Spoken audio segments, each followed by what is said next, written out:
جو لاجک ہے وہ تو اللہ اور اس کا رسول بہتر جانتے ہیں۔ علماء نے جو حدیث پاک کی شرح کے اندر تشریح کرتے ہوئے احادیث طیبہ کی روشنی میں وجہ بیان کی ہے، وہ یہ ہے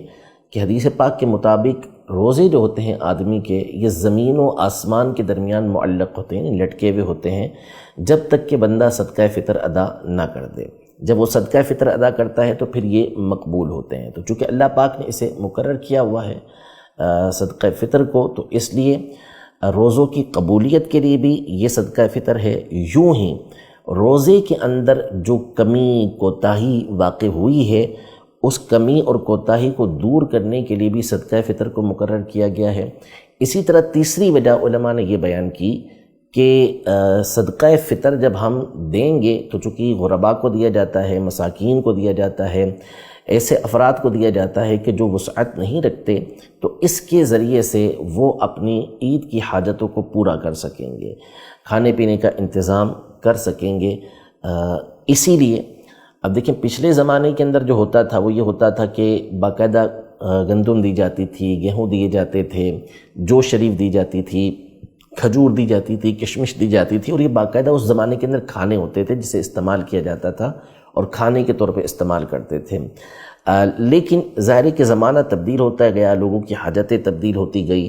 اور مختلف قسم کی ضروریات یہ بڑھتی گئیں، تو اب دو چیزوں کو پیش نظر رکھنا چاہیے کہ یہ چیزیں اگرچہ دے سکتے ہیں، لیکن اس میں بہتر یہ ہوتا ہے کہ اس کی رقم دی جائے تاکہ اس کے ذریعے سے لوگ اپنی حاجتوں کو پورا کریں۔ دوسرا، حاجت کو دیکھیں کہ اس زمانے کے اندر حاجت کیا بندے کی 320 کے اندر پوری ہو جائے گی؟ تو جو شریعت نے حکم دیا ہے اس کے مطابق ہم 320 روپے کم از کم بھی ادا کر لیں گے اس سال میں، تو یعنی جو 1444 سنہ ہجری جو ہے، اس میں 320 روپے ہم نے ادا کیے پاکستان کے اندر، تو ہمارا صدقہ فطر ادا ہو جائے گا۔ لیکن ظاہر ہے کہ جو حاجت ہے وہ اس سے بڑھ کر ہوتی ہے، اتنی رقم میں کسی غریب کی حاجت پوری نہیں ہوتی، تو لہذا جس کو اللہ پاک نے وسعت دی ہے، جس کو اللہ پاک نے مال دیا ہے، اسے چاہیے کہ وہ اعلیٰ سے اعلیٰ صدقہ فطر اللہ کی راہ کے اندر نکالے۔ وسعت دی ہے 800 روپے کا نکالیں، اس سے بڑھ کر اللہ نے وسعت دی ہے آپ جو ہے وہ 6400 روپے کا نکالیں، اس سے بڑھ کر اللہ پاک نے آپ کو وسعت دی ہے، آپ اجوا کھجور کے مطابق نکال سکتے ہیں 10,400 روپے کا اجوا کھجور کا جو ہے وہ